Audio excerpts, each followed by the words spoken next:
focusing on three areas that we think are paramount and creating congruency between them, and that's people, process, and structure. And then we help co-create what we call a family enterprise operating system to support the families and the individuals.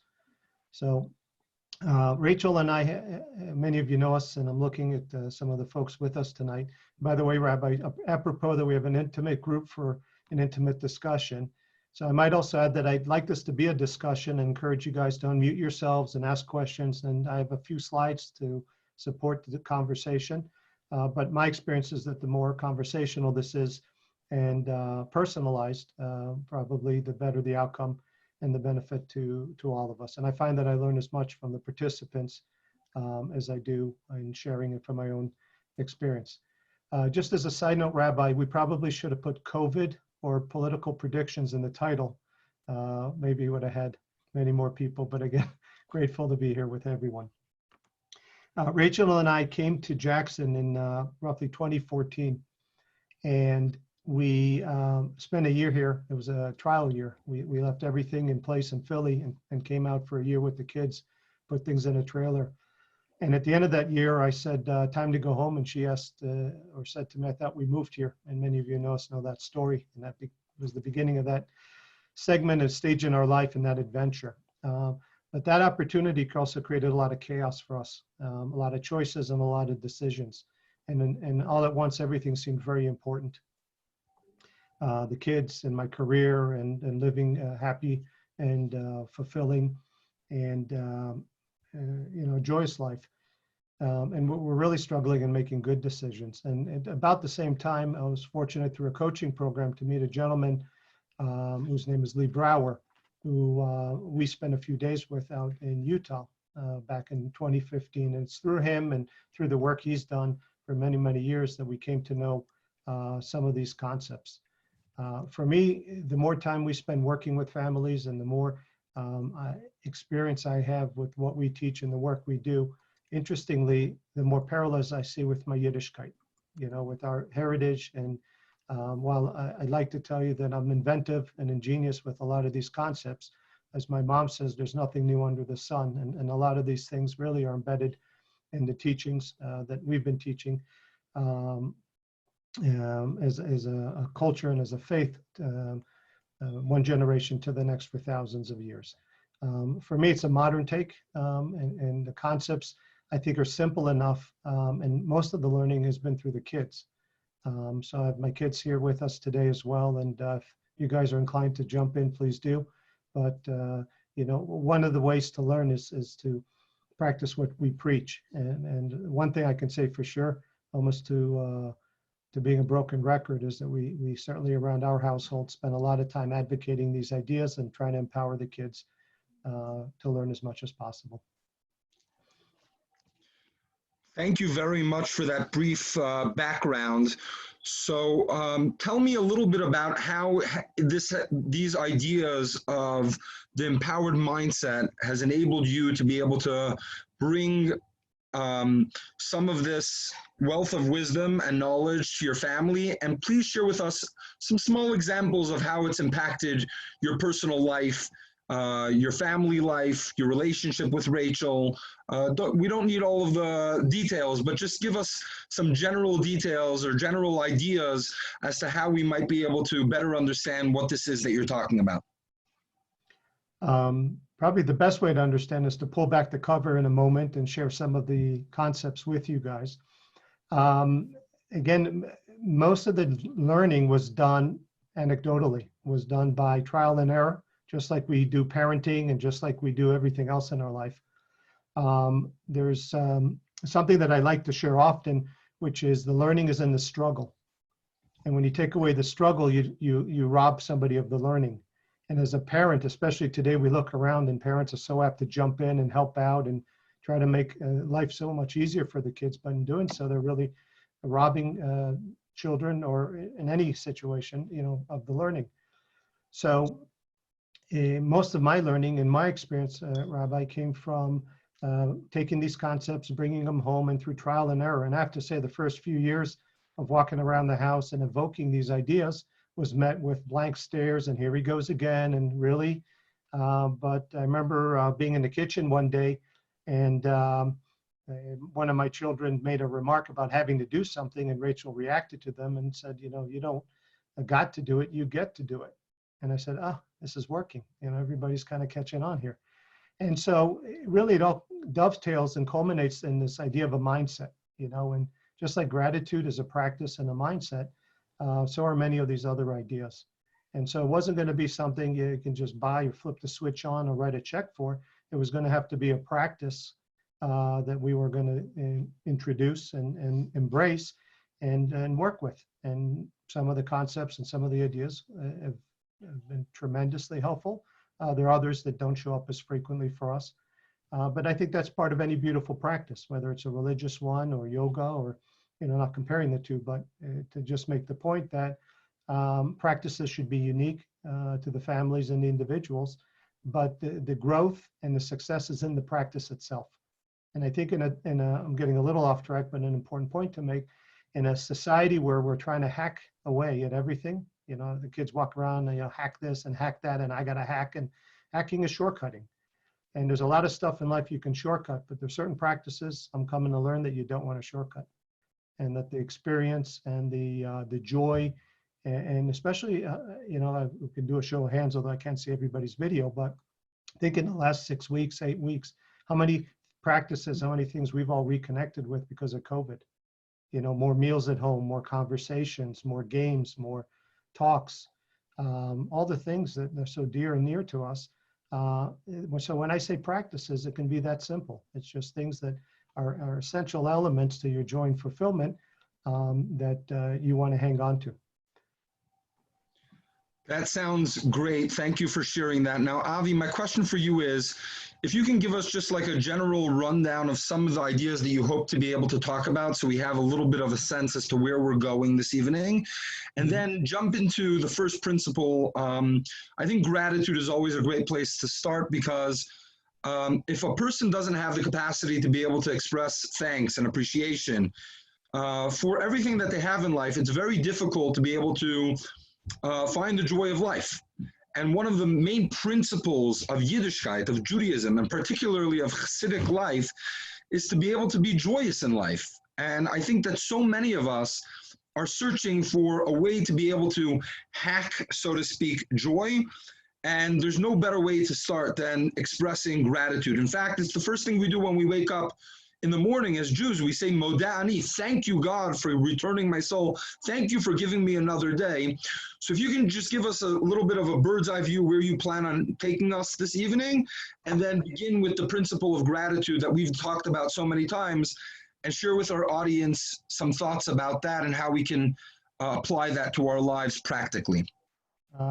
Love to do that. And if it's okay, what I'd like to do is I have just a couple of images that are meant to accompany the discussion tonight. So I'm going to go ahead and share that. Can everybody see my screen now?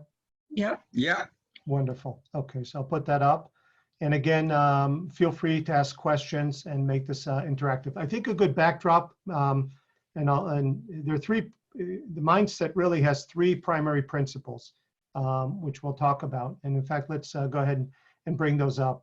Rabbi, you mentioned gratitude. Okay. The second is a concept called true wealth. And the third is leadership. Okay. And there are three principles, three broad ideas that inform the broader mindset that encompasses this body of work. The backdrop to it, I think, and would be worth spending a moment on, is that we live in a VUCA world. Is anybody familiar with that concept? VUCA. It's a military term. VUCA is an acronym. It stands for volatile, uncertain, complex, and ambiguous. Does that sound like the world we live in, especially the last 8 weeks? All right. So imagine even before COVID showed up and all this stuff was happening to us and raising children and even as an adult navigating a world that is constantly presenting us this VUCA. And so in many ways, these principles and this mindset is meant to create stability, almost like rudders on a ship in a sea where you're in rough waters and you're trying to create stability. Another metaphor is like an iron rod, if you will, you know, in dark times or in hard times, something to hang on to and to help guide and make decisions. Another very important concept, and I'm not offering this as a medical doctor, again, this is just from my own personal reading and anecdotal experience, is a little bit about the brain physiology and chemistry. Our minds, in my opinion, and from my experience, have a bias for negativity. You guys agree with that? You know, as much as we practice positivity and gratitude, you know, the mind for some reason keeps going. It's like the mind's Velcro for negative thoughts. So, you know, one of the rules I tried early on with my kids is every time you say something negative, you have to say 3 positive things. That didn't go over very That's well, great. but I can say that they say less negative than they used to. And it's, I think, because of that little thing in the back of our brain called the amygdala. And, you know, that's a fight or flight thing. It's looking for danger. It's constantly scanning the world for danger. So there's already a bias for danger and negativity. So it's almost like we have a human condition or an uphill battle to start with. So Rabbi, I think that these 3 core principles are really designed to shift the balance and stack the odds in our favor, and help us navigate what we would describe as a VUCA world. So with your permission, I'll jump in, and again, feel free to ask questions. And I don't see the chats, but if there are questions that come up by chat, if you can let me know, and I'm happy to digress. So I'd like to just spend a few minutes on each of the ideas. And where I'd like to start is with our gratitude model. There's a lot of great stuff out there on gratitude. We're by no means an expert, but this is a model that we teach when we work with families and do multi-generational work. This is a model that we use, and this is one that I'm sure my children can complete. So I might quiz you guys. Gabe, I see you there. So if you want to unmute yourself, I might ask you to help me out here and put you on the spot and see if you can help me out. So if you guys want to follow along, you're welcome to draw this as well. And I'm happy to share any of these slides with you as well. Before we talk about gratitude, it's really important to talk about everything else, which is not gratitude. It's entitlement, it's poor me, it's everything and anything you can imagine about not being in gratitude. For the sake of time, I'll leave it with that. But I think it's important to distinguish gratitude from not gratitude. One of my mentors once said that gratitude unexpressed is ingratitude perceived. I'll say that again. Gratitude unexpressed is ingratitude perceived. So we try to practice expressing our gratitude as often as possible. So Gabe, what is the next or first level of gratitude? And you're going to have to unmute yourself. Respect. That's right. So the first level is what we teach is respect or social respect. And what that is simply please and thank you as you were raising your kids. And, you know, and as we go about our daily business, we expect people to generally be polite and thoughtful. I'm seeing a lot of that now. If you go to the store, people are social distancing and being very respectful for a change, which is nice. The next level in the model, Gabe, are you ready? He's like my Vanna White tonight. It's generosity, or sorry, it's appreciation. There we go. Now you gave everybody a preview. So let's just pause here and talk about appreciation. When we talk about gratitude, most often people are thinking about gratitude in terms of appreciation. You know, we're expressing appreciation for things. I'm grateful for this and I'm grateful for that. And in the left is a acronym POTENT, which stands for people, opportunities, things, experiences, nature, and thoughts. And that's not all encompassing, but these are typical things that we express gratitude for. Now, the important thing to recognize here, and I have a happy face here with arrows pointing in, it's about how we experience things we're appreciative for. So you look out the window in Jackson, what do you see? Beautiful mountains, right? So we appreciate that. We have a nice dinner and encounter with a friend or family. We go on a trip, so we have positive thoughts. So generally, it's how we experience things. And so that is a perfectly good form of gratitude, but is generally oriented towards ourselves and potent, if you will. So as Gabe gave you guys a preview, at the top here is what we call generosity. And unlike appreciation, generosity is really about our gratitude in terms of our time, energy, attention, and resources. This is a really important acronym that we use a lot. The acronym is TEARS, T-E-A-R-S, just the plural of time, energy, attention, and resources. And it's really the application of these four things, not so much inward, but outward. It's by definition, giving unconditionally with no expectation in return. And in our model, that's what we would consider the highest form of gratitude or generosity. And you'll see in a moment where that comes to bear. So let me pause for a second if you have any questions or thoughts. And I'd be curious what this brings up for some of our participants on the call. See if there's, Rob, any questions or any thoughts for you that you guys want to pause on. Yeah, if anyone who wants to speak could unmute yourself, that would be fantastic. And I would just like to emphasize that this general idea of generosity, of appreciation versus generosity, this notion that one is internal and one is external, is a beautiful idea generally in Jewish thought, because oftentimes one of the most important things is to be able to distinguish between how we think about ourselves and how we apply ourselves to others. And there's a limit to gratitude as it reflects our appreciation, whereas generosity is the highest form of kindness and caring and devotion and attention and resources, energy, time. All of those things express a far higher form of gratitude. And I just love how this plays into this general Jewish idea. So that was my only comment.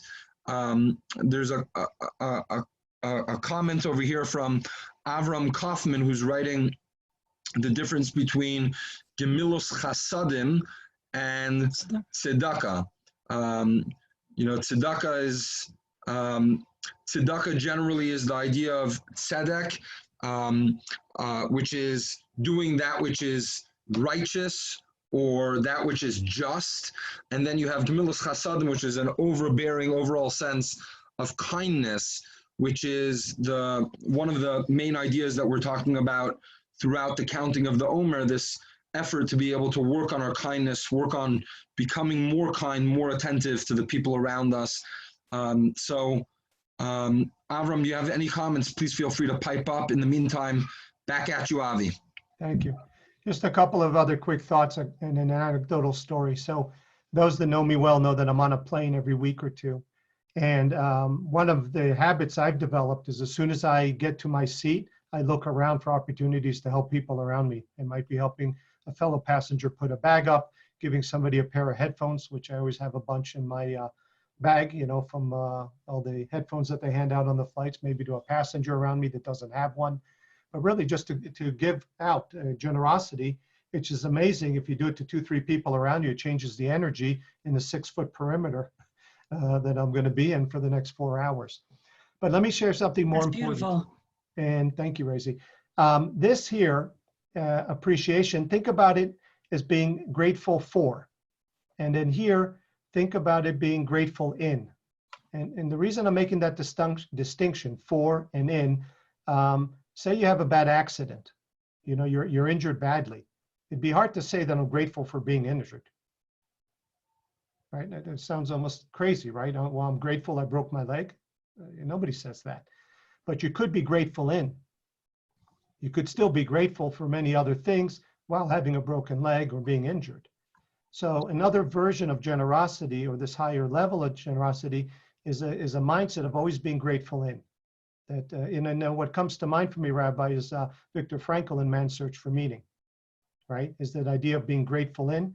And so that might be another way to kind of identify with this level of gratitude, which is regardless of one's circumstance, that we're grateful in, not necessarily grateful for. And that's where a lot of people get tripped up with gratitude. They're walking around and they're smiling and they're being grateful and they're expressing things until something doesn't go right in their life. And then this whole thing comes crashing down. And I think what might be missing in those instances is this highest level of always being grateful in, regardless of one's circumstances. Fantastic. That was beautiful.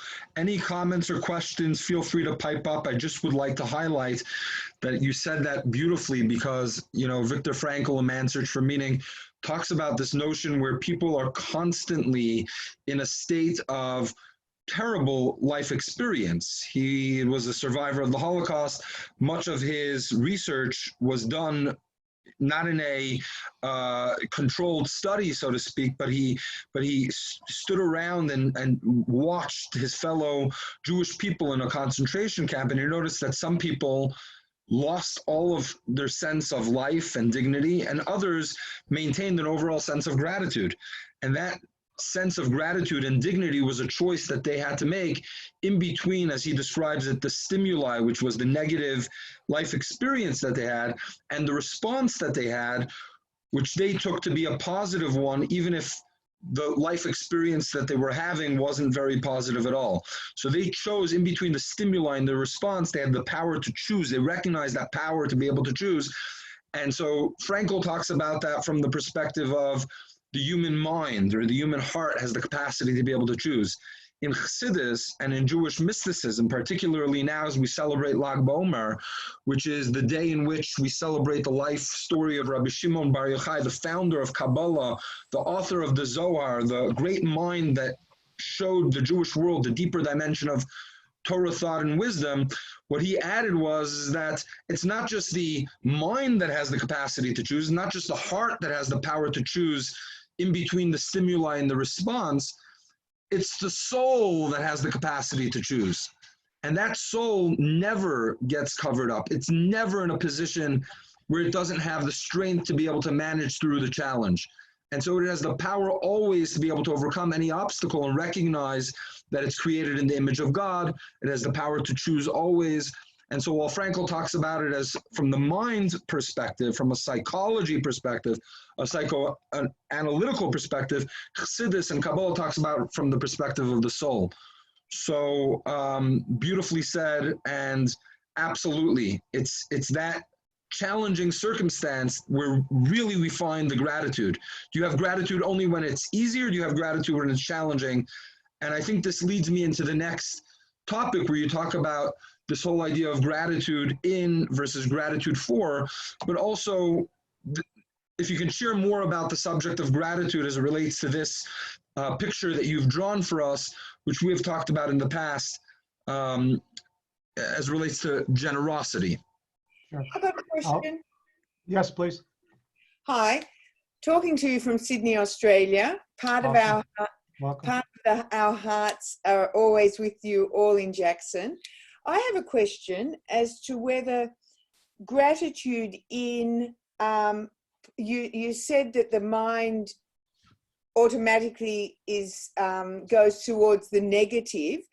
Is it part of an innate part of their personality, or is it something that is learnt to be positive, to always see the glass half full, to have gratitude in every situation, no matter how dire it may seem at the time? Do you think it is something that is an innate part, or and I'm not saying that you can't retrain a mindset, but I mean, is it part of their core, or as the rabbi said, part of their soul, or is it just pre-programmed in their conditioning of their upbringing?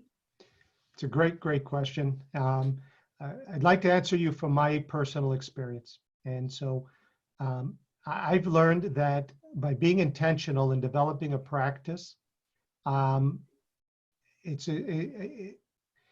as almost, I can feel the neurons in my mind getting rewired. You know, if I had a certain experience years ago to which I would have had a certain reaction, today, more and more I'm finding that my mind first goes to being in gratitude and then dealing with something. But it took me several years of practice to shift that condition. So if, again, what I'm sharing with you isn't scientific, it's my own journey, my own experience in working with families over the years. And my observation that, you know, that there is a default setting to keep us safe. And then there's the human opportunity, the prefrontal cortex and everything else that God gave us to develop practices and over time develop habits that allows us to behaviorally shift how we show up and how almost automatically, you know, I'm finding that it's what used to take effort and conscientious effort on my part has now become more automatic.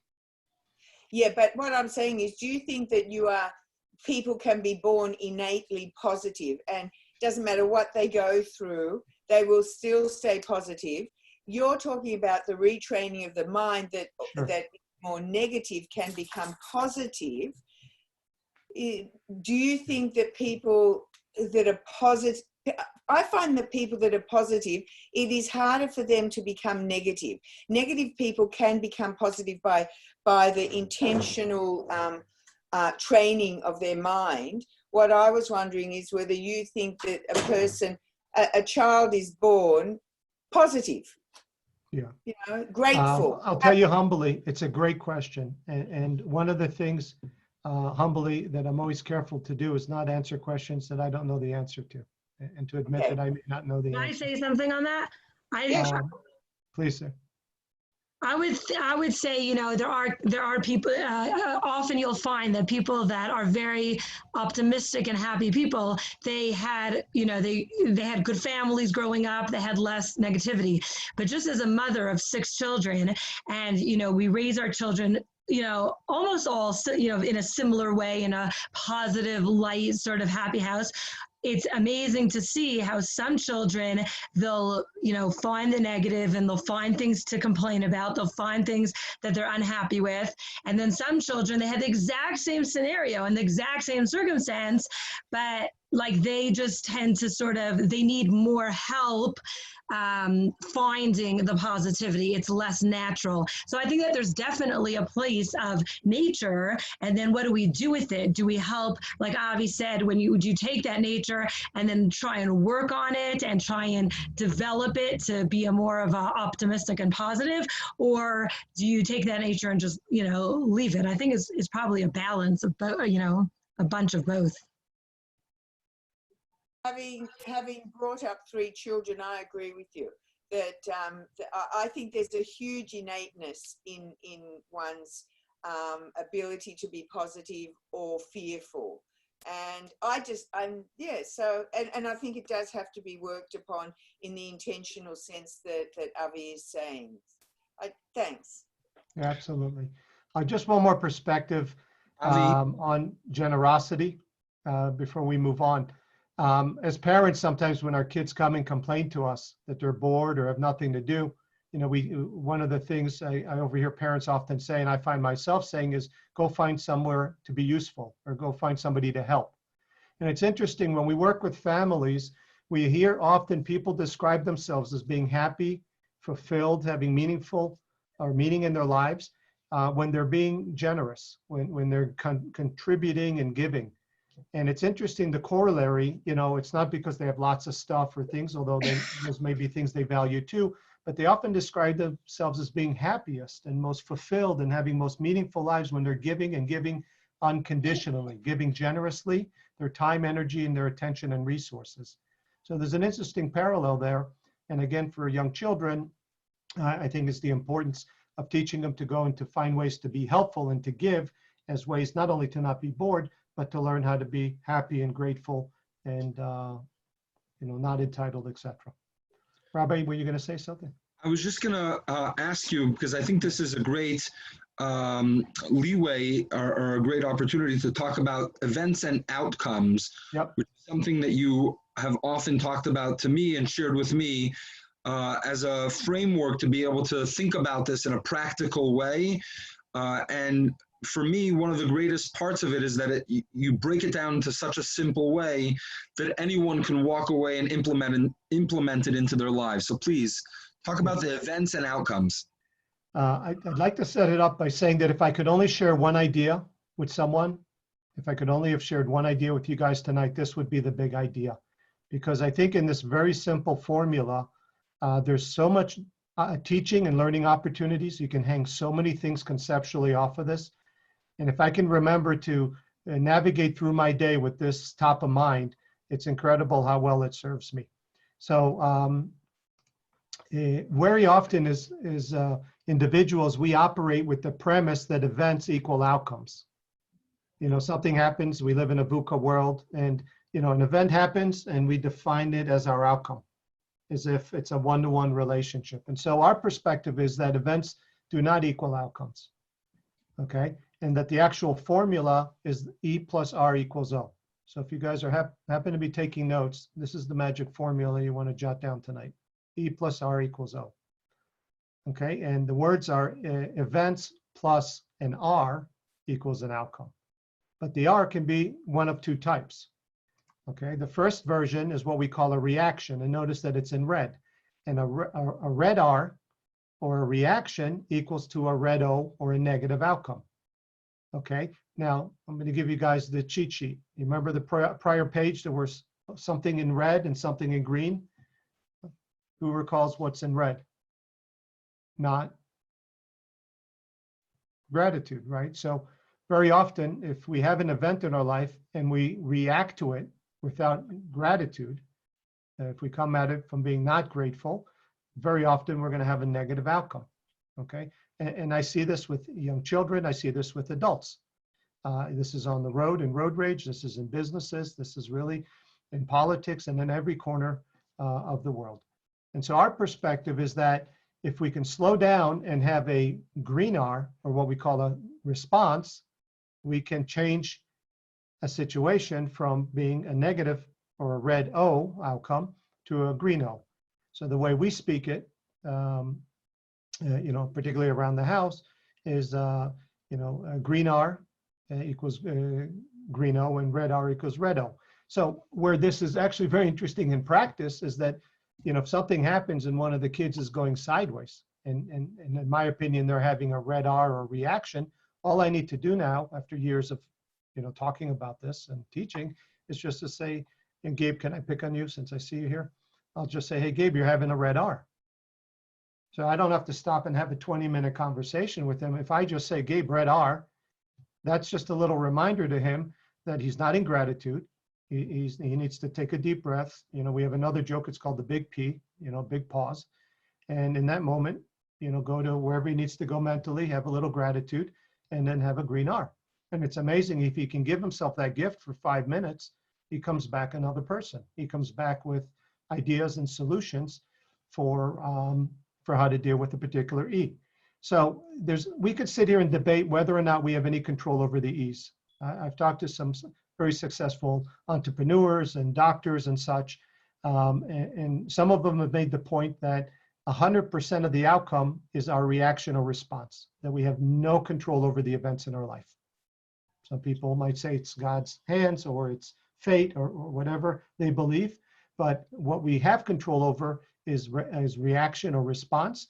And if we can introduce gratitude into the mix, we have a much greater possibility, much greater odds of having a green response or a positive response, which might lead to a positive outcome.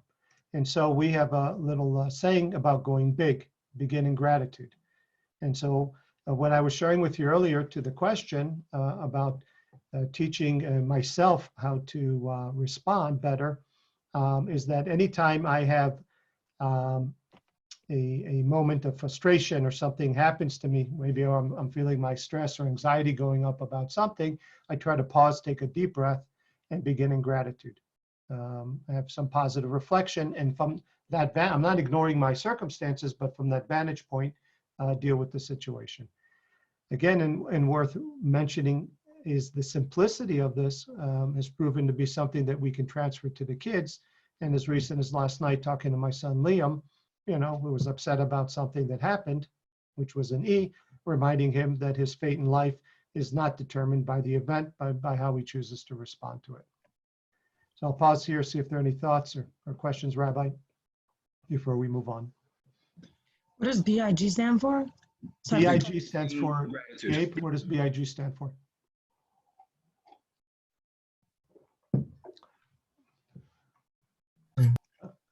Getting gratitude. Say that again. BIG stands for begin in gratitude. Go big or go home. So any questions for those of you who have been listening before we move along to the next principle? I would love for anyone who has questions to please ask them now or ask them never. Go big or go home. Okay, moving along to the next principle, one of the things that Avi has taught me about is that true wealth is defined by being able to have things that money can't buy. If you're able to acquire love, you're able to acquire life experiences, you're able to acquire gratitude, you're able to acquire things in your life that no money in the world can buy, that is what truly defines wealth. And so it's a whole new perspective on the subject of wealth that Avi has introduced me to, which is often defined by a person's bank account, their assets, their portfolio. That is often the way that people define and describe wealth. The true wealth, quote unquote true wealth, is defined by having things in your life that money can never buy. Avi, talk to us a little bit about true wealth and how we can use these principles in our lives to better them going forward. Sure. Thank you, Rabbi. I wasn't sure how I was going to introduce this, but you gave a great preview. And I think the nicest way to introduce this is by quickly sharing a story with you, which is the story I heard from one of my colleagues and mentors who taught me about true wealth and how he uses this principle both in his family and in the work he does. The story is a little sentimental because it takes place on an airplane. It's a flight between Salt Lake and Atlanta. And next to my colleague sits a woman who actually lives in Jackson, Wyoming, owns a business here, is married to a gentleman who's a big real estate developer. And so the story goes, my colleague, who for many, many years was in the estate planning industry in the 70s and 80s, came across a statistic, and that is that 97% of multi-generational wealth disappears after 3 generations. So you got to, shirt sleeve to shirt sleeve, one generation makes it, one manages it, and one manages to lose it. And so here's a gentleman who's made a career of it, and yet the success rate in the industry is only 3%. And he's thinking about the industry and what are they not doing right. So he has this idea, and he's on a plane, and he's sitting next to a woman, and politely, as they're making small talk, he asks her, when you think of wealth, well, she asked him, what do you do? And he says, I optimize wealth. And she says, what do you mean? And so he asked the question, when you think of wealth, what do you think of? And like the rabbi alluded to, what do you think most people think of when you ask them about wealth? And you got typical answers like investments and real estate, business and other possessions. And these are the sort of answers that the woman provided. His next question was, what do you value more than your financial wealth? And of course, some of the answers that he got and he had written down on the napkin were things like family and health and faith, our values and our relationships. But she went on to talk about the importance of education in the family and life's experiences. They like to travel and the reputation of the family. And finally, being from Jackson, they talked a lot about contribution. There's a typo here. These should be examples of contribution. So I'm just going to ask you to ignore the family and the repetition. But imagine things having to do with charitable contributions here in the bottom right quadrant. So at the time, he hadn't named these 4 quadrants, but he asked her a question. And I will put the labels up so you can get a feel for them. He went back subsequently and named them financial, core, experience, and contribution. So he had asked her a question. He said, if you could only give your kids 3 of these things, which of them would you give them? Or which of them would you leave behind? And she almost immediately took a pen or a pencil and she crossed out financial. So he asked her, why'd you do that? She says, well, if they're rich in their core and they're rich in experience and they're rich in contribution and giving back and contributing, the money will take care of it itself. But it's the following statement she made that changed his life forever. She said, and used this particular word, she said, if they're bankrupt in their core, they don't value family, don't take care of themselves, aren't faithful spiritual people, if they are bankrupt in experience, don't value education and their reputation, or they're bankrupt in contribution, they're takers, not givers, etc., they're going to lose the money anyway. And for him, that was a very significant epiphany. And it's one that informed his philosophy of true wealth. And so again, I apologize for having the wrong bullets here. These are contribution type charity. And one of the important things, and I intentionally put the gratitude pyramid here in tiers again, is that contribution doesn't have to be money. Often we think of contribution being philanthropic, okay? But going and spending a few hours with Raisi on a Friday afternoon and helping her prepare for Shabbos is a contribution. Helping in the community, giving your time and energy to things is a form of contribution. So there are many, many ways to contribute. Avi, I'm going to get you back for that one. Like contribution might also be like waking up early in the morning and preparing breakfast for Rachel or giving her a massage every once in a while. I'm just making sure. I don't know. She might say that that's experience or family. But here's the beautiful thing, Rabbi. Let me pause for a second and share with you guys beyond the obvious here. And this for estate planning and things, there's an immediate aha. I can see why most families' wealth dissipates because they don't focus on, true wealth is like a chalice, and it's all the things. It's like the instruction manual. If you imagine, these other quadrants are the instruction manual for this raw material. And when you try to transfer the one without the others, that's where there's often a breakdown over generations.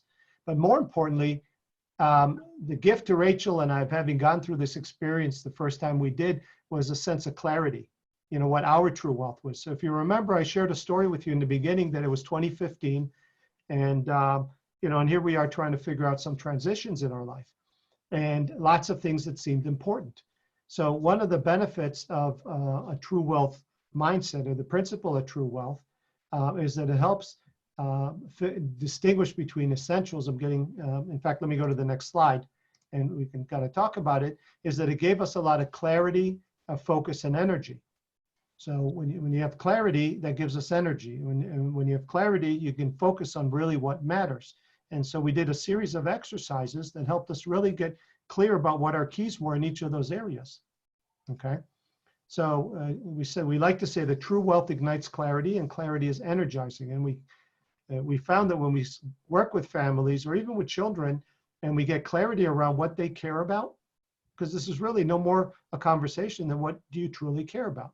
And let me make it really, really easy. All of us have been sitting, spending a lot of time at home and on lockdown because of COVID in various shapes and forms. And I'm seeing this connection with, all of a sudden, when we have a crisis, it tends to illuminate what really matters. What we absolutely are willing to fight hard and to protect at all costs. And so there's a lot of parallels with true wealth, and getting us connected with the things that matter the most and are dearest to us. And so we tend to call those our keys.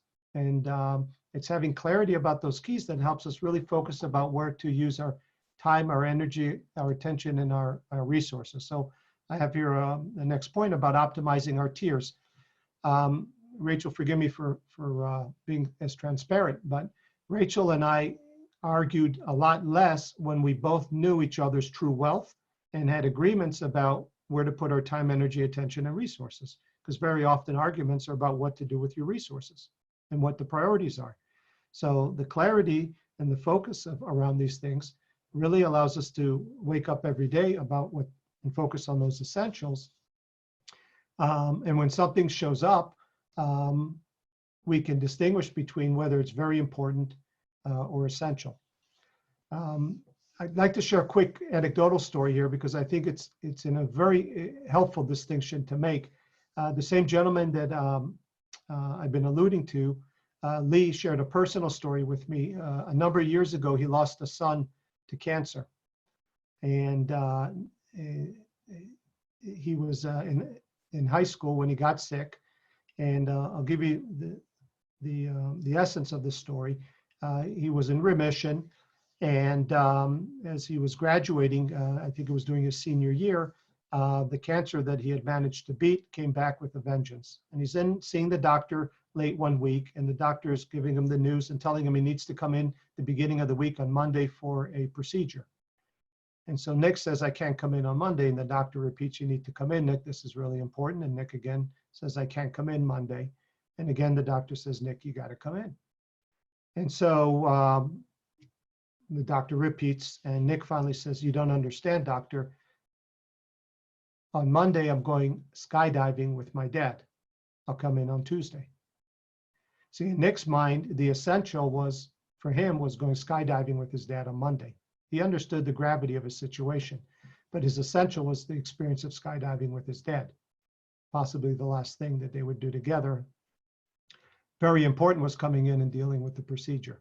So I offer that I know it's a dramatic example, but part of a true wealth principle in the mindset is to really help us distinguish the essentials from just the very important things in our lives. And I think the last few weeks, especially with the crisis that's been around, a lot of us have been able to connect with that. So I just want to encourage all of you, if you spend some time reflecting on all the insights you've had here over the last couple of months and the things that it's illuminated for you, you have a way of carrying that forward. And rather than, this eagerness of getting back to the old ways and getting back to life as it was, here's a real opportunity to create a better new norm for ourselves and carry forward your essentials and the things that are not just very important to get back to, but the new essentials that are worth protecting. Two other quick points of a true wealth framework or principle is that it also, when you know what's essential to you, you can peacefully say no to things, because it's like a filter. If it doesn't fit your true wealth and it's not accretive and helpful, it allows you peacefully to say no to things. And the last thing I want to encourage you, for those of you who have children and grandchildren, is the way we teach this to our children, rather than the terms financial, core, experience, and contribution. We simply teach them how to love, learn, give, and earn. And so we try to come up, and Gabe has a really cool, on Trello, I think, or in Asana, he created a little board for himself where in each of these 4 areas, he has a goal that he's working on. So learn last year was his bar mitzvah, and so forth and so on. And so I use something simple like this to work with the kids to get them to focus on true wealth in a balanced way and to start to teach this to them at a young age. So I'll pause here for a second, and Raise, I see the rabbi stepped away, but if there are any questions. Stepped away just for a thoughts? second, but yeah, does anybody have any thoughts or examples of how you've been able to give this over to your children? Sharon Shanzer, go for it. I think she's You have to fixing her unmute camera. yourself. Hold on, I'll help you. Okay, you're unmuted. We can hear you, Sharon. Oh, I didn't mean to volunteer anything. I'm just here taking it all in, enjoying it. Okay, I thought you were raising your hand. I think, I'll make a comment here though. As we're both of us are grandparents, and so a lot of this is around this whole concept of generosity. That to some extent is what being a grandparent really is. So I find that term that you're using really hits me, and I'm so happy in a sense that I'm when I'm dealing with my children, and grandchildren, that it's because of the want or need to be generous. So. It's beautiful. And I think the whole concept is so beautiful because like Avi said, how many of us think in our mind generous means buying things or giving money or, and that's how we sort of in our minds label generosity, but really there's so much more to generosity, giving your time, giving your talents, giving your skill, giving, So beautiful. Thank you. Any other thoughts, any other questions before we move on to the final category? Avi, do you want to give one more example of how and when you would use this? Is this a discussion you have with your children? Is it something that you speak about in the moment? How does this play out? So if I took time on a continuum where true wealth really fits in is the North Star or a vision, if you will. So where I believe it really serves an important purpose is that, it creates a lot of clarity and focus about where we're headed. So if I had a map, it's sort of that waypoint, 3 years down the road, 6 years down the road, the direction I'm heading in and the essentials in my life.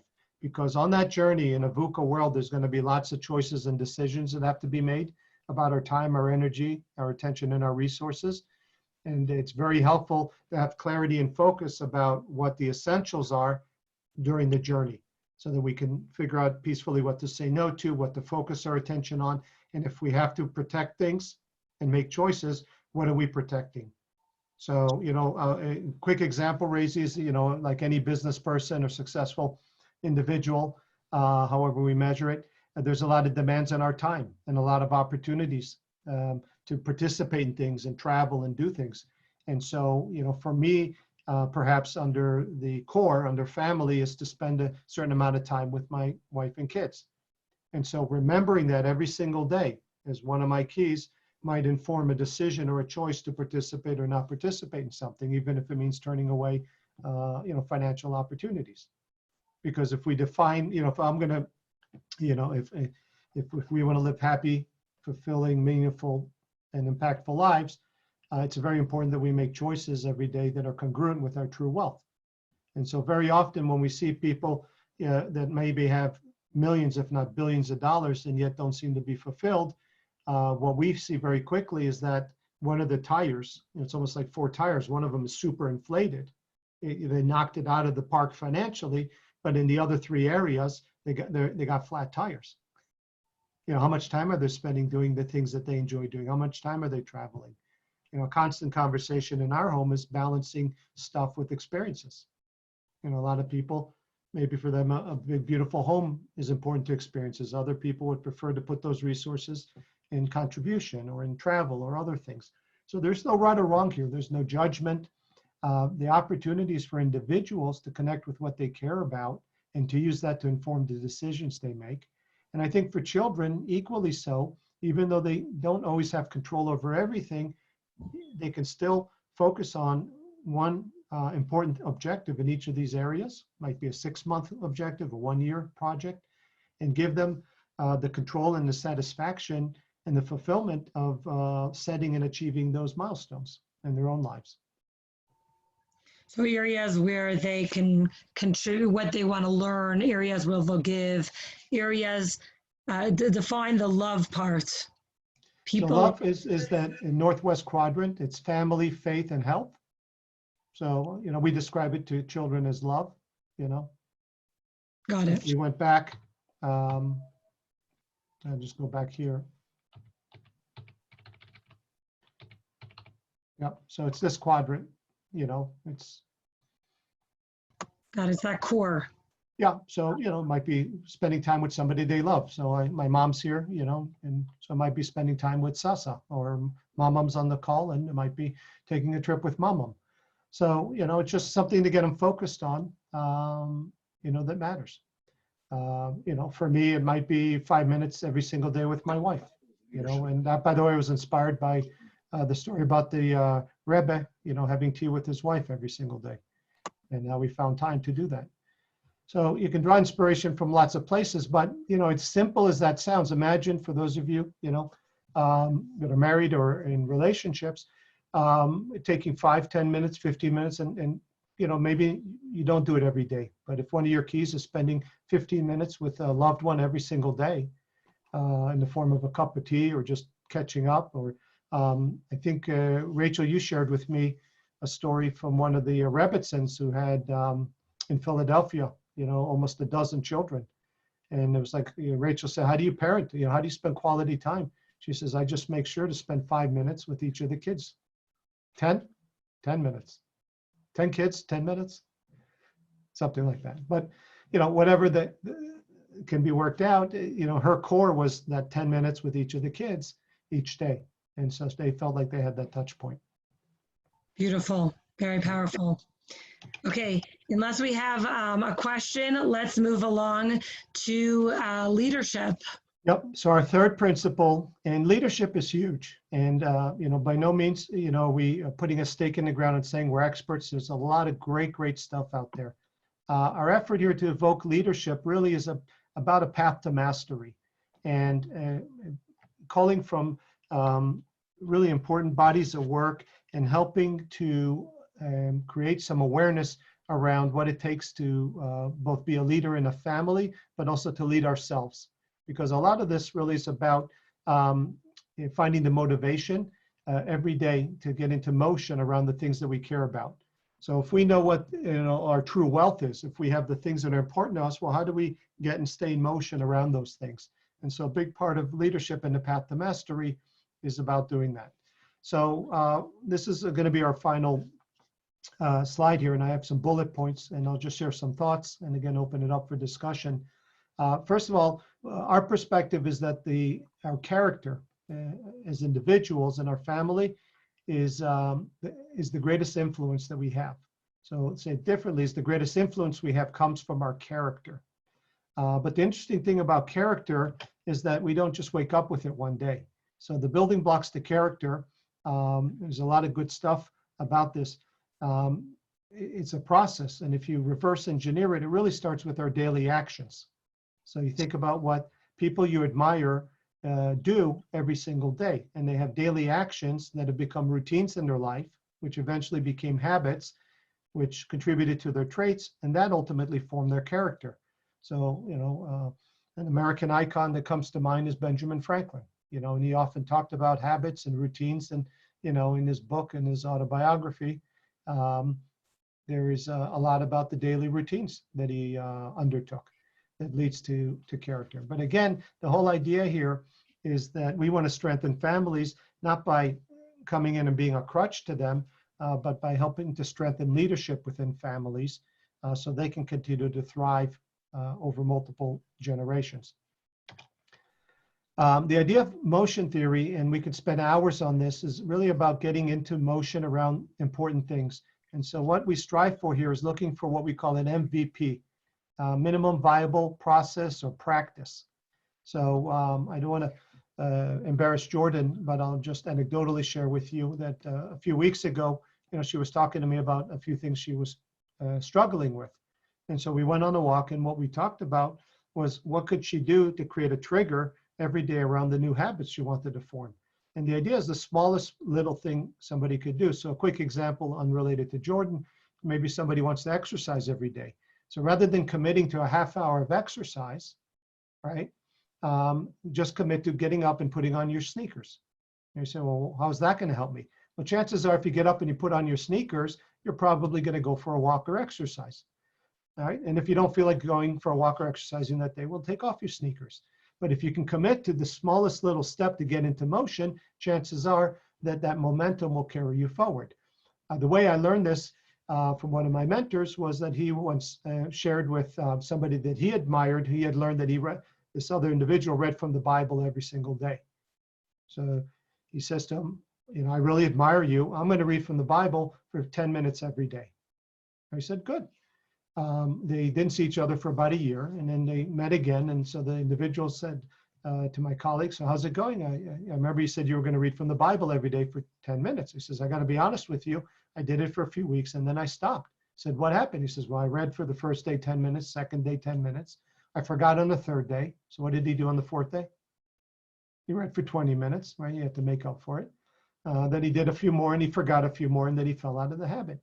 So he said, well, why did you commit to doing that? He says, because I wanted to be wise like you. So he says, so the question was, who would you be and what would you become if you developed this habit? And he got him connected to the why, which I think is very, very important. So the next point here is about intrinsic versus extrinsic. Part of creating the motivation for doing things and leadership in a family is getting people connected to the why behind. So often we tell folks what to do or how to do it as opposed to why they should do it. And so one of the things we've tried to do with our kids is to teach them the why behind these habits of who. So if I'm trying to get Jordan to read more or the kids to go to bed on time, I try to get them to imagine who they'd be and what they would become if they did these things. It's not perfect, and it's usually an uphill battle. But if I can plant a little seed and get them to the why, then the next thing I build on that is the smallest little thing. So in the case of the story I was sharing with you, when they got to the why behind reading from the Bible every day, he said to my colleague, he says, would you be willing to commit so that you can be all those things? Would you be willing to commit to every morning opening up the Bible and reading one word? He says, one word? He says, look, if you want to read more, you can read more, but you commit to reading just one word. He said, sure.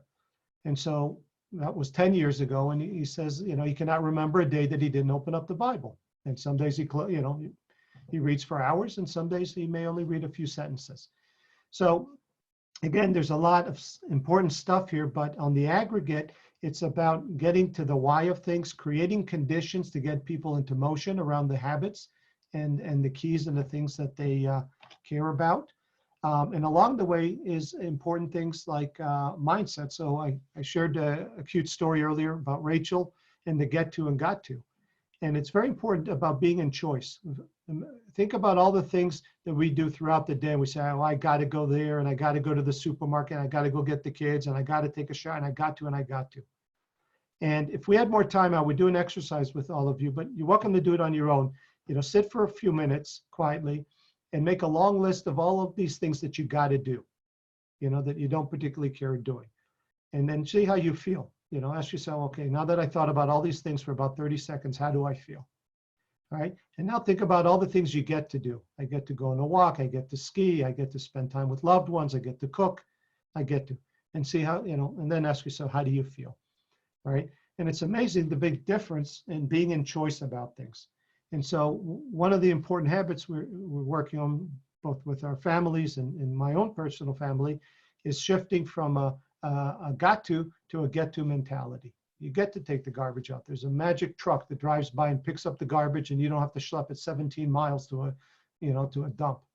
You know, just this magical thing happens, and you get to do the dishes and put it in a machine that magically washes the stuff. And you know, so a part of this ties back to gratitude and an appreciation rather than an entitlement mindset, which is also very important. If it's okay, I'll just run through a couple more, Rabbi, and then we'll open up to questions. One of the most valuable ideas, and for those of you that were able to share in our Simcha, Gabriel, as part of his Bar Mitzvah speech, spoke about this when he spoke beautifully to the group on Saturday at the service, was about a concept called an empowering question. And an empowering question, without getting into the science behind it, is a way to empower or to leverage your subconscious mind. But a question properly formed engages the subconscious mind. And even though the input-output system between your subconscious mind and conscious mind is rather slow and archaic, the computing power of your subconscious mind is exponentially stronger than your conscious mind. So it's a wonderful, wonderful way to leverage your brain power to solve for things. And so the way we taught it to our kids, and I don't know if Liam's there, but it's become a joke in our house, it's a how can, who can question. So an empowering question is how can I or how might I, ... So not can I, which is a yes, no question, right? If you ask yourself, can I do this? The mind can simply say yes, or it can simply say no. But ask yourself, how can I? And leave it unanswered, and your subconscious mind goes to work trying to figure it out. It might be hours later, you're driving in the car, you know, you're getting dressed in the evening, the next day, and just answers all of a sudden start coming up. Ideas start coming up. And a variation of a how can question is a who can.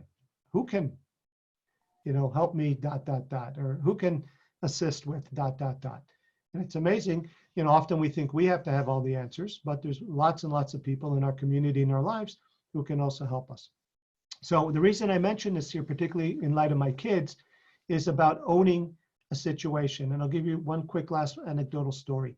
So we're driving in the car and one of my kids says, I'm hot. Okay. That's not an empowering question, right? That's taking a situation and making it my problem to solve, potentially. At least that's the way I heard it. Okay.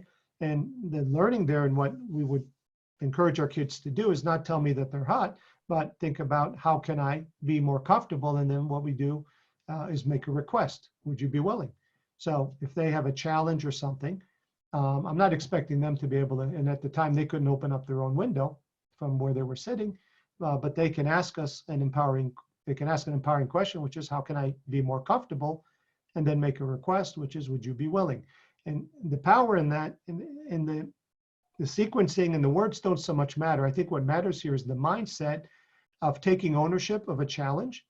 So for example, I said to my son Gabe the other day, you're in charge of breakfast. He says, what, I got to make my own food? I said, I didn't say that. I just said, you're in charge. You can ask empowering questions and get, how can I get what I want and who can help me? I said, but you're in charge. So it's getting the kids to take responsibility for themselves, as opposed to feeling entitled for the things that they're trying to solve for, big and small. So it's a great place to pause, Rabbi, and I'll see if there are any questions or thoughts. Thank you very much for that beautiful presentation on gratitude, true wealth, and leadership. I apologize for having stepped away for a little bit. It's important for me to be here, but it was essential that I step away. I hope you can understand that. I do want to move along to open it up for questions. But before I do that, I have a personal question over here.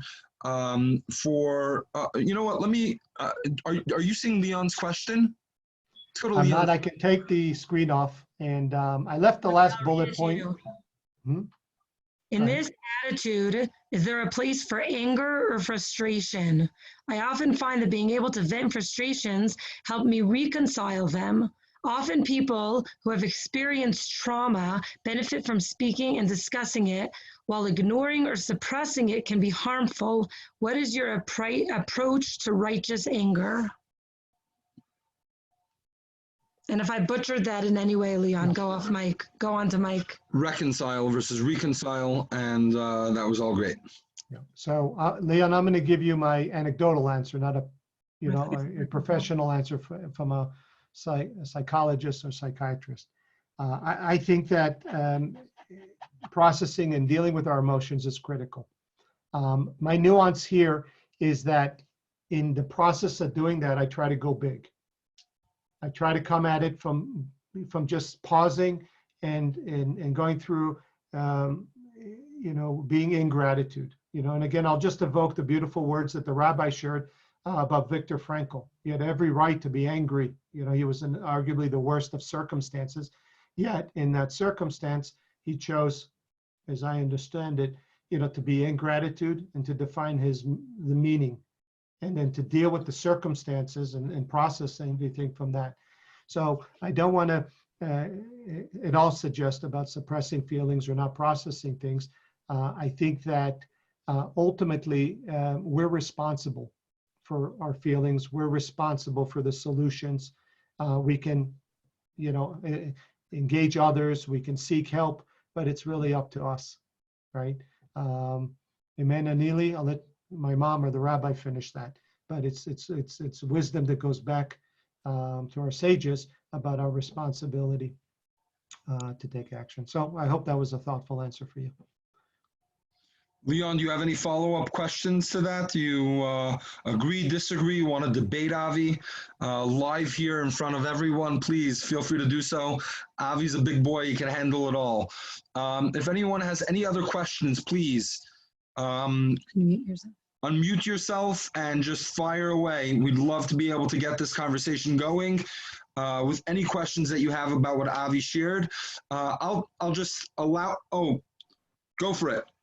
Okay, in relation to Avi's question of vetting frustration, I get what he's saying, because very often vetting frustration, it gives you a way of working through it. You are verbally working through the process and coming up with the solutions. So it may just be a different twist to the choices. Sorry, I'm just looking at your bullet points. You've gone, they're gone. But I'm going to bring this back because I want to share something with you guys while you're. The vetting of frustration, you are viewing it from a negative point of view, but it may be in doing it, you just simply change the tone of your voice and you view it as vetting your frustrations is working through the process. Yeah, getting that, turning the red R into a green R, and the only thing you can do is and so understand that your frustration is merely a way of giving you the roadmap to getting to your solution. Yeah. Let me, if I can offer one other perspective, and I'm going to pick on Rachel for a second. So hopefully she'll be a good sport.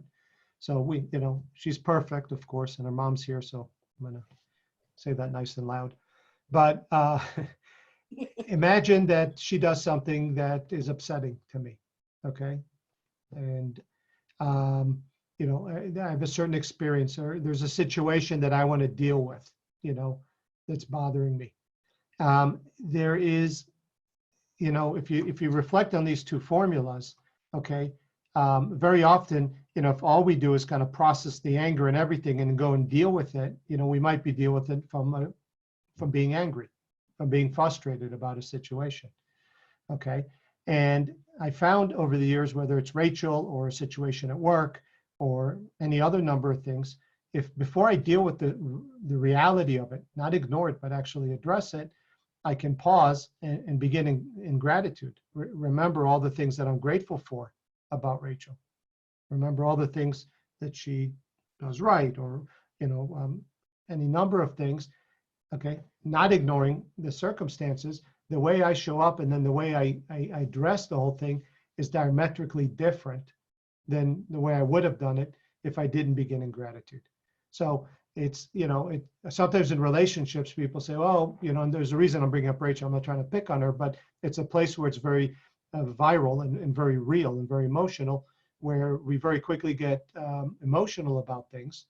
And it's a place where I noticed a big opportunity to not sweep things under the rug or not ignore things, but just to put them in not perspective, but to come at them on the heels of beginning in gratitude. So, Thank you very much for that. Can I add something, please, Rabbi Avi? Malka. First of all, Avi, I'm proud of you. Beautiful presentation, and thank you, Rabbi. Nice to see everybody too. I do want to make a comment about it, that when we talk about anger, is it something that keeps on reappearing? Is it a particular situation that sits with a person and not leaving them? And in most cases, we look for validity when about our feeling, about whatever the situation. So I think that what is the reason for the anger could sometime, in other words, could be justified at least by speaking about it, expressing it, of course, respectfully and with no violence or anything like this, but bringing it up so you can release it, and hopefully with somebody that can validate you or help you resolve that anger. And today we know there are schools, seminars that they send people who have anger, but I am a witness to some of the things that Avi discussed here, and I think a lot of them work, Avi. Keep it doing. And you too, Rachel. Wonderful. Thank you, Rabbi. I think that also a lot of frustration and a lot of anger comes from possibly feeling, I agree about the validity, but it is also, you have to understand, you have to give yourself permission to have the feelings that you have, that you're pre-programmed to think that they are wrong feelings or not right feelings. And so by giving yourself permission to feel those things, that alleviates a lot of your frustration and allows you to go to problem solving the situation rather than being stuck in the frustration and the anger. yeah, that's beautiful. Okay. Avi, go ahead, comment on that, please. No, I think that's well said. And, you know, I'm want to be clear again, two things. One, none of this is offered, you know, from a therapy perspective. You know, anecdotally, my experience has been that the outcome in these situations for me was always greatly improved. But when I dealt with it and everything, but my entry point, I'll give you another quick, visual. This is something that was shared with us years ago. They said, imagine your relationship is in a temple, in a holy place. Okay. And they said, you know, if you're going to step into a synagogue or a holy temple, you know, you're not going to bring mud in there. You're not going to bring, you know, filth. You're not going to yell or scream or use profanity. You're going to talk quietly and with respect. And so, you know, imagine that a relationship or a conversation in a relationship is had in that environment, in that place. So there's room for the feelings and there's room for processing and everything. But perhaps the way it occurs is with respect to the institution of the relationship. And again, for me, I found, and again, I just offer that anecdotally from my own experience, whether it's the children or my mother or anybody else that I work with, is to do that by beginning in gratitude. So I'll just go on one last quick point. A few months ago, I had a client call who was very upset about something, and normally we would go into defense mode, when things like this come up. And, in this case, I just thought about all the things I appreciated about them and how they must be feeling. And by keeping it that simple, I was able to, just be that much more effective in listening and have a much different conversation with them as a result of that. Rabbi, there is one last thing that was on there, which is, I think, worth mentioning, or at least highlighting, about stories. And I think that, as a community, as a country, our faith is really the sum total of the stories. Our holidays are stories. We do Pesach every year, and when we ask why, we do it every year, it's to tell the story over. And in families, I think stories are really important. I remember growing up and hearing stories about my family, and so much that we know and we learn, our values and our principles and our morals are learned through our stories. So one of the important things I just want to highlight is a opportunity. Whenever I have a breakthrough, an experience, especially with my kids, we try to name the story. And, as you know, all our holidays have names, and all I have to say is, what's the lesson in such and such holiday? And immediately we remember all the values of that story, all the principles. And so we have a similar opportunity in our families that when we have, let's say, Reza, you were speaking with one of the kids and you spend 20 minutes getting an idea across, and they had an aha, an epiphany. If you can get them to name that, the next time this thing comes around, which invariably it does, you can just refer to the story, refer to the name. So today, without having a 20-minute conversation with Gabe, I can just say, Redar, Gabe.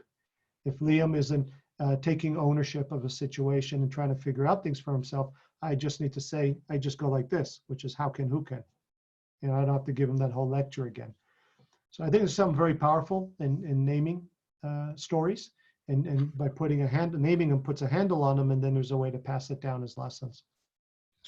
Which is very much in sync with the whole idea of names from a Torah perspective. Names in the Torah identify something that is distinct and separate from the person, but at the same time really gets to the core of a person, which is why if somebody faints, you're supposed to whisper or scream into their ear their name, because it evokes the deepest part of their soul.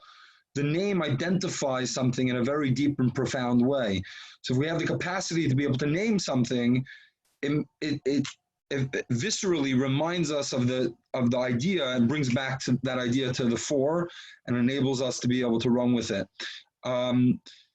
I'd like to ask one question and then open it up for one last question, because I think that it's already been almost an hour and a half, Avi, and I don't want to take too much of your time. But last question on my end, and then we'll open it up for one final question from anyone else who has a question.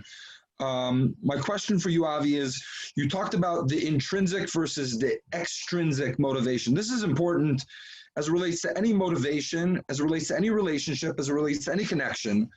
Oftentimes the incentive to motivate somebody to do something is you'll benefit in some way if you do this, or you'll lose out in some way if you don't do this. The reward benefit structure that sort of pushes people in one direction. It's a great model. It works on a massive scale to motivate people to achieve great success if they see reward down the road, or they see losses if they don't really invest and take the time to put in the effort. It's a very simple, natural system that motivates people. How do you talk to this idea of this intrinsic motivation versus the extrinsic one? When it comes to relationships of spouses, when it comes to relationships, particularly with parents and children. Or relationships with God. Or relationships with God. Praying, stuff like that. Continue. No, how do you create an intrinsic, what's the word? An intrinsic value. How do you give over, not just create within yourself, but how do you give over to your children the intrinsic values? Sure. That's a great question. I will tell you that everything I'll share with you is an art, not a science. There's a lot of science behind it, but it really is an art and a practice and something that I'm still working on every day. It's a distinction I learned again anecdotally, and Jordan, I think, is on the call. So with her permission, I'll share a story that happened to me with her a number of years ago. Jordan, come on camera. She's being humble, but maybe we'll get to see her. My battery is very low, so that's why I have it on the camera off. Come Sorry, can join I share your the reading grandmother story? and Gabe in the room so we could see you. Can I share the reading story? Yes. Well, oh, the one of me like a while ago. Go for it. Yeah. Thank you. So Jordan is and was always an avid reader, really devoured books. And a number of years ago, I think she was in 3rd grade or 4th grade at the time. Usually we'd have to come in a room and force her to put a book away and turn off the light because she'd want to stay up and read. So this particular night, I happened to find her on her device. So I walked into the room and exchanged a few words with her, asking her what she's doing and such. And when I prompted her about reading, she, in so many words, told me that reading was stupid and she didn't feel like reading. So I'm paraphrasing. And she wasn't necessarily disrespectful, but she just, didn't think that reading was a priority at that point. So I exchanged a few more words, and finally I said, look, if you don't read, I'm gonna have to take your phone away. Okay. To which I thought she would reply positively, but she said, that's fine, you can take my phone away, I'm still not gonna read. So I figured I was smart enough to leave it at that and put her to bed. And I thought about it. And the next day I woke up, I said, oh, I was using negative reinforcement. I should have used positive reinforcement. And at that point, I thought I was a genius. So the next night when she was in bed again and not reading and on her device, I walked in and I said, Jordan, I want to apologize. The other night, I shouldn't have told you I was going to take away your privileges. But I'll tell you what, for every hour you read, you can have a half hour or an hour on your phone. Now, I'm sure I'm done. And I just came up with a wise answer. To which she responded, reading is stupid and I'm not in the mood to read and I don't feel like reading. So of course, we exchange a few more words and I see I'm getting nowhere with her. So I said, look, let's just turn off the lights. We'll deal with this later. And I left it alone.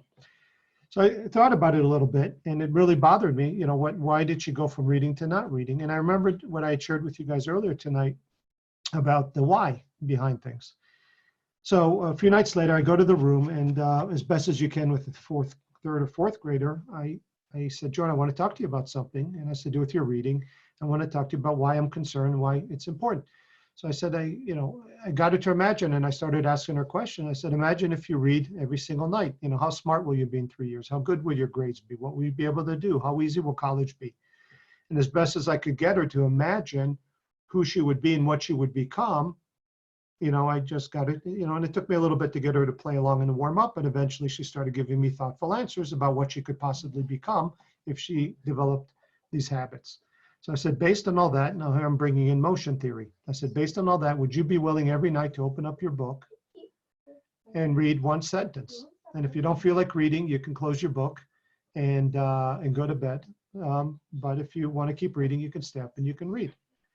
And sure enough, I walk in a couple of nights later and she's back to reading and, not on her phone. So when you ask me, it's a brilliant question about intrinsic versus extrinsic. The thing about extrinsic, and we see it in estate planning, by the way, which I can comment on in a second, is that extrinsic motivation typically is a series of rewards and punishments, but they often don't connect with the person's why. We're subjecting them to that. So in estate planning, people create trusts and they create rules. If you do this, you get this. If you don't do this, you won't get that. It's like putting them in jail or locking them into something. Eventually, if they're not connected to whatever it is in the behavior, they're going to reject it anyway. They're going to break out. And so I think very much the same, whether it's children or in our communities or in work, if people aren't connected intrinsically to the why behind their work or why behind we're asking them to do things, it makes it much harder to get them to embrace in that behavior or in that action. One quick last thought on intrinsic, to me, to create in a complete way intrinsic motivation, I think, and there's a lot of good stuff on this, you need 3 important ingredients. In no particular order, you need autonomy. The individual has to feel they have some control over the situation. So if we're completely dictating to them something, they don't have autonomy. So hence the question, you know, would you be like, she had a choice whether she wanted to keep reading or not. She was going to read at least one sentence. She committed to it, but she had a choice whether to go on or not. Connectivity or connectiveness, you know, they have to imagine themselves achieving that why. You know, if I got her, you know, if the whole conversation is one day you're going to be a superstar and act, you know, something that she couldn't imagine herself, there's not that connectiveness to the why. So the why has to be something they can totally see or connect themselves to. And I think a final and very important ingredient is community, a support system, you know, which helps to create the catalyst for that. So let me pause there, Rabbi, but those are my my thoughts on that distinction. Can I ask a question? Yes. So I want to ask a question. I'm going to take it on a practical level. So a child, let's say part of their school day, online school day, is to pray with their class every morning. And the child says, I don't want to daven. It's stupid.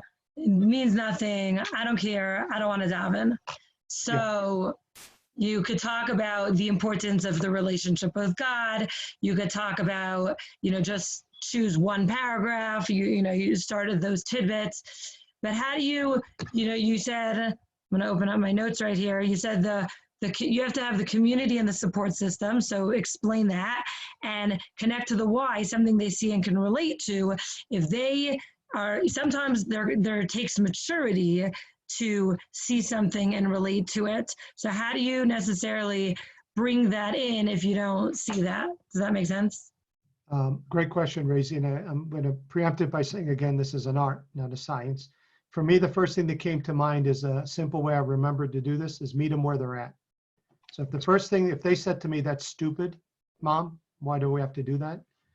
Before I even start to connect them to anything, I want to go meet them where they're at. So I might ask them a series of questions. Whys? Why do you feel that way? And then usually the first two answers are flippant answers. But if I keep at it, I start to actually they see I'm not kidding, and they start to give me thoughtful answers. So why do you feel that way? Why do you think that?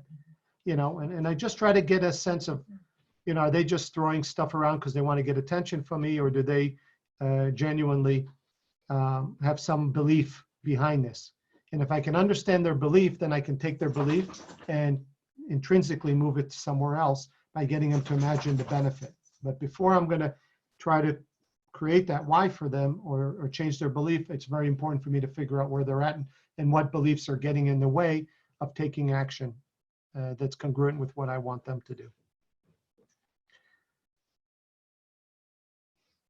Avi, thank you so much. Everything's so clear, so easy to appreciate and understand, so easy to internalize and make practical in our lives. I hope everyone gained lots from this.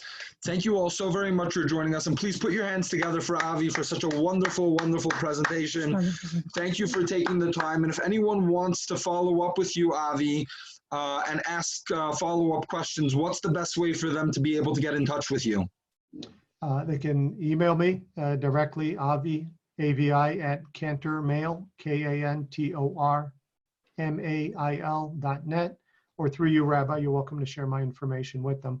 Before we say goodbye, I have a small favor to ask. My mother tomorrow morning is having surgery.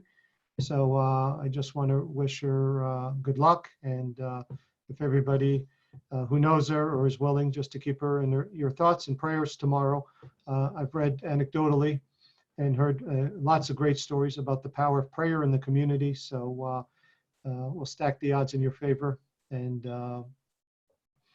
what's your Jewish name? Malka Bat? Ahuva. Beautiful. Malka Bat Ahuva. May it go smoothly and easily and have no complications, and may you heal quicker than you could imagine, and it should just be with huge success. Thank you. And I met the doctor at Chabad, and I came all the way from Philadelphia to Evidania. So thank you all. And ask him to put on tefillin before he does the surgery. You might get a good omen. Yeah. Avi, you'll remind me. Bring your tefillin, and if he says, "What are you doing?" He says, "Razy, blame it on me." He'll get a kick out of it if Avi asks him and Malka says, in honor of a healthy surgery, before I did my laser eye surgery, it was a Jewish doctor, and I asked the doctor, please, could you do me one favor in honor that the surgery goes successfully? Would you be willing to do a 30-second mitzvah for me? And he looked at me like I was crazy, and I asked him if he'd be willing to put on tefillin, and he said, sure, if it's 30 seconds, I don't see why not. And I went into the surgery feeling very good. So I recommend it, especially if the doctor is Josh.